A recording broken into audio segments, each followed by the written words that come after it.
Hello viewers, welcome to Suman TV. ముందుగా ప్రేక్షకులందరికీ సంక్రాంతి శుభాకాంక్షలు. సో నిన్న ఢిల్లీలో కేంద్ర మంత్రి నివాసంలో జరిగిన సంక్రాంతి ఉత్సవాలు చాలా స్పెషల్ అనే చెప్పుకోవాలి. అందులో చాలా మంది ప్రముఖులు విచ్చేశారు. నరేంద్ర మోదీ గారు అండ్ చాలా మంది సెలబ్రిటీలు కూడా వచ్చారు. సో దాంట్లో స్పెషల్ అట్రాక్షన్ గా చిరంజీవి గారు ఉన్నారు. సో అసలు రాజకీయాల్లోకి రాను అని చెప్పినటువంటి చిరంజీవి గారు సో పవన్ కళ్యాణ్ గారితో ప్రారంభోత్సవ కార్యక్రమాలకు వెళ్ళారు. అక్కడ కూడా నరేంద్ర మోదీ గారు వాళ్ళిద్దరూ కలిసి మాట్లాడుకోవటం చాలా మంది అభిమానులందరూ చూస్తూనే ఉన్నారు. సో నిన్న స్పెషల్ ఏంటంటే ఆ చేయి పట్టుకుని లేపడం, ఆ విజువల్స్ అన్ని కూడా చాలా హైలైట్ అవుతున్నాయి అనమాట. సో ఇట్లా నాలాగే రకరకాల డౌట్స్ ఉన్నాయి అభిమానుల్లో, ప్రేక్షకుల్లో, అందరిలో కూడా. సో మరి ఇలాంటి డౌట్స్ అన్ని క్లారిఫై చేయడానికి మెయిన్ గా ఏంటంటే బీజేపీ చూపు చిరంజీవి వైపు ఉందా అనే ప్రశ్న అయితే తలెత్తుతోంది. సో మరి వీటన్నిటి గురించి క్లారిఫై చేయడానికి మనతో పాటు సినీ రాజకీయ విశ్లేషకులు చంద్ర శ్రీనివాస్ గారు ఉన్నారు. వారితో మాట్లాడదాం. నమస్తే అండి. సో నాకు ఇప్పుడు వచ్చిన డౌట్స్ అన్ని నిజమే అంటారా మరి?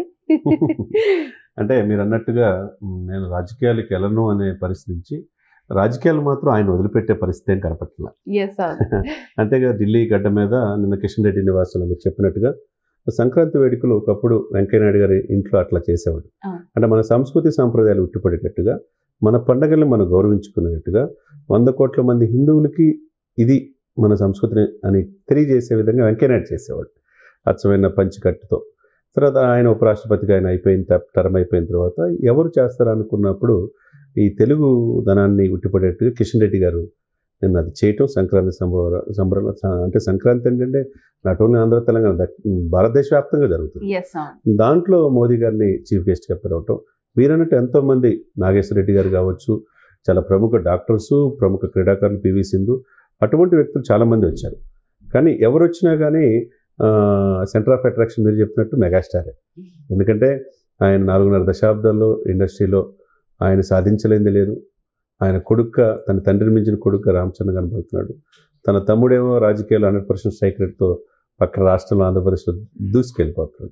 దేశ రాజకీయాల్లో తన అంటూ అంటే తన ఇంటి మనం చూసుకుంటే 2024 చూసుకుంటే అంతా మెగా ఇంట అవార్డులు పంట అన్నట్టుగా ఆస్కార్ రేంజ్కి రామచంద్ర ఎదగటం కావచ్చు, పవన్ కళ్యాణ్ గారు సక్సెస్ అవ్వటం కావచ్చు, నాగబాబు గారు మళ్ళీ మంత్రి పదవి కూడా ఆయనకు వరిస్తుంది.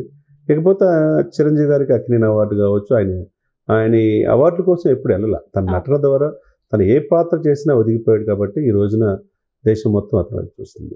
మీరు చెప్పినట్టు నిన్న సంక్రాంతి ఒక తెలుగు వాళ్ళుగా మీరైనా నేనైనా ఎవరైనా చాలా గర్వపడాల్సిన క్షణం. ఎందుకంటే ఒకప్పుడు దక్షిణ భారతదేశం అంటే చిన్న చూపు ఉండేది ఢిల్లీలో, కానీ అంత సముచితమైన ప్రాధాన్యత. ఆయన ఇప్పుడు రాజకీయాలు లేడు, మీరు అన్నట్టు ఓన్లీ సినిమాలు తప్పితే రాజకీయాలు ఏదున్నా మా తమ్ముడు చూసుకుంటాడు అన్నాడు. మరి రాజకీయాలు ఆయన వదిలిపెట్టేటట్లు బీజేపీ చూపు నిజంగానే చిరంజీవి వైపు ఉంటుంది. ఎందుకంటే నాన్ కాంట్రవర్షియల్ అభ్యర్థి ఆయన, ఆ క్యాండిడేటు. తర్వాత దేశంలోని అత్యున్నతమైన ద్వితీయ శ్రేణి అవార్డు పద్మవిభూషణ్ పొందాడు. ఆయన చూడని అవార్డులు లేవు, రివార్డులు లేవు. కాబట్టి ఆ వ్యక్తి విశేష ప్రజాదరణ బీజేపీ కలిసి వచ్చే అవకాశం ఉంటుంది డెఫినెట్గా. కాబట్టి మోదీ గారు కూడా ఆ పార్టీలకు అతీతంగా అందరినీ ఆహ్వానిస్తారు. ఈసారి గెస్ట్ మాత్రం చిరంజీవి గారే మీరు చెప్పినట్టుగా ప్రత్యేక ఆకర్షణగా నిలిచాడు అనేది మనం చెప్పుకోవాలి. ఓకే. సో అంటే ఇప్పుడు రాజకీయాల గురించి చెప్పాలి, మాట్లాడాలి అంటే మరి చిరంజీవి గారికి ఫ్యూచర్లో ఆయనకి ఇలాంటి పదవులు వస్తాయి, గవర్నర్ పదవి వస్తుంది, ఇట్లా లైక్ ఊహాగానాలు ఉన్నాయి. అవి నిజంగా ఊహాగానాలైనా నిజంగా వెళ్ళే అవకాశాలు ఉన్నాయి అంటారా? అతనికంటే అర్హత ఉన్న వ్యక్తి మనకు తెలిసి ఎవరు లేరు. అంటే విమర్శించిన వాళ్ళు కూడా ఆయన శత్రువులు కూడా ప్రేమించే తత్వం, అజాత శత్రువు. ఇండస్ట్రీలో ఎవరు అవుననుకున్నా కాదనుకున్నా అతనే మా దిక్కు అని చెప్పి చూస్తున్నాం. అదేవిధంగా కరోనా టైంలో 6 మాసాలు ముఖ్యంగా నిత్యావసర వస్తువులు ఫ్రీగా ఇచ్చి కొన్ని కోట్లు ఖర్చు పెట్టిన వ్యక్తి. ఒకవైపు మీకు తెలియదు కాదు, బ్లడ్ బ్యాంకు రక్తదానం ద్వారా లక్షలాది మంది ప్రజలు కాపాడుతున్నాడు. అభిమానులకు కూడా, అభిమానులు అంటే ఏదో ఫ్లెక్సీలు కడతాం, గులాం జల్లుకోవటం, ఏదో థియేటర్లకు అడావుడి చేయటమే కాకుండా వాళ్ళ వైపు సేవా దృక్పథ వైపు తీసుకెళ్ళగలిగాడు. అతను చూసి చాలామంది ఇండస్ట్రీస్లో 1000 కోట్లు సంపాదించిన వాళ్ళు ఉన్నారు, జడ్జీలు అయిన వాళ్ళు ఉన్నారు, పోలీస్ డిపార్ట్మెంట్ పిల్లలు. ఒక స్వయం కృషి, ఒక విజేత కథలను అనుగుణంగా అన్ని రంగాల్లో ఆయన అభిమానులు ఉన్నారు. మరి అటువంటి గొప్ప వ్యక్తి ఈరోజు అత్యున్నతమైన స్థానం. మీరు అన్నట్టు గవర్నర్ అనేది ఆయన చిన్నది. ఇకపోతే రాజ్యసభ నుంచి ఆయన్ని రాజ్యసభకు తీసుకున్న తర్వాత సెంట్రల్ మినిస్టర్ అంటారు. సెంట్రల్ మినిస్టర్ ఆయన చూడదు కాదు. గతంలో కాంగ్రెస్ ప్రభుత్వం సెంట్రల్ మినిస్టర్ చూశారు. ఇకపోతే ఆయన చూడాల్సింది ఏంటి? అది రాష్ట్రపతి, ఉపరాష్ట్రపతి అనేది తప్పితే ఇంకా అంతకంటే ఇదేం లేదనమాట. డెఫినెట్గా అది కూడా ఈ డిజర్వ్. అంటే దక్షిణ భారతదేశంలో ఒకప్పుడు పివి నరసింహారావు గారు ఎట్లయితే దేశానికి ప్రధానమంత్రి అయ్యాడో, ఆ తర్వాత రాజకీయాల్లో ఎవరు కనపడుతున్నారు? ఒక పవన్ కళ్యాణ్ గారు కనపడుతున్నాడు. ఆయన 14 భాషలు వచ్చు, పవన్ కళ్యాణ్ గారికి 5 భాషలు వచ్చు. అదేవిధంగా సినిమా నుంచి రాజకీయాల్లో ఎమర్జ్ అయ్యి ఒక ప్రయత్నం అయితే ఫస్ట్ చేసిన చిరంజీవి గారు. ఎవరు వివాద రహితుడిగా పేరుంది. ఇప్పుడు వరకు కూడా మెగాస్టార్ వేసిన స్టెప్లు ఎవరై లేరు. ఒక సామాజిక చైతన్యం, ఒక స్టాలిన్ కావచ్చు, హిట్లర్ కావచ్చు, ఒక ఠాగూర్ కావచ్చు, ఒక స్వయం కృషి కావచ్చు, ఏది తీసినా 10 మందికి స్ఫూర్తి ప్రదాత ఆయన. మరి అటువంటి వ్యక్తి అటు కాంగ్రెస్ నుంచి కూడా అబ్జెక్షన్ ఉండదు. లేదు ఉపరాష్ట్రపతి రేపు రాష్ట్రపతి రిఫర్ చేసినప్పుడు అవతల కాంగ్రెస్ నుంచి కూడా అబ్జెక్షన్ ఎందుకు ఉండదు?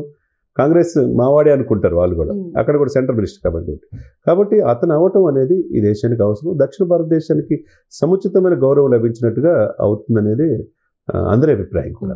ఎస్, మీరు చెప్పిన వాటన్నిటిని బట్టి చూస్తే నిజంగా ఆ చిరంజీవి గారు నిజంగా అలాంటి ఉన్నత స్థానాల్ని పొందితే దక్షిణ భారతదేశానికి ఖచ్చితంగా మంచి గౌరవం అనేది ఉంటుంది.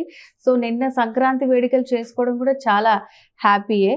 సో అభిమానులు అండ్ మాలాంటి వాళ్ళందరి తరఫు నుంచి మేము కూడా హార్ట్ఫుల్గా విష్ చేస్తున్నాము చిరంజీవి గారికి నిజంగా ఒక మంచి పదవి రావాలని. Okay, anyways thank you sir, మాకున్న డౌట్స్ అన్ని క్లారిఫై చేశారు. Thank you so much. So viewers, నిజంగా చిరంజీవి గారు ప్రజల్లోకి వెళ్ళి ఎప్పటి నుంచో సేవ చేస్తున్నారు. ఆయన ఫస్ట్ మూవీ నుంచి కూడా వెనకాల ఎలాంటి బ్యాక్గ్రౌండ్ లేకుండా చాలా కష్టపడిన వ్యక్తి. సో ప్రజల్లో ఉండే వాళ్ళకే మంచి పదవులు దక్కాలని మనం కూడా మనస్ఫూర్తిగా కోరుకుందాం. సో ఇది వాళ్ళ స్పెషల్ వీడియో. మరో వీడియోతో మళ్ళీ కలుద్దాం. నమస్తే. సుమన్ టీవీలో మీ పర్సనల్ అండ్ బిజినెస్ ప్రమోషన్స్ కోసం కింది నెంబర్కి కాంటాక్ట్ చేయండి.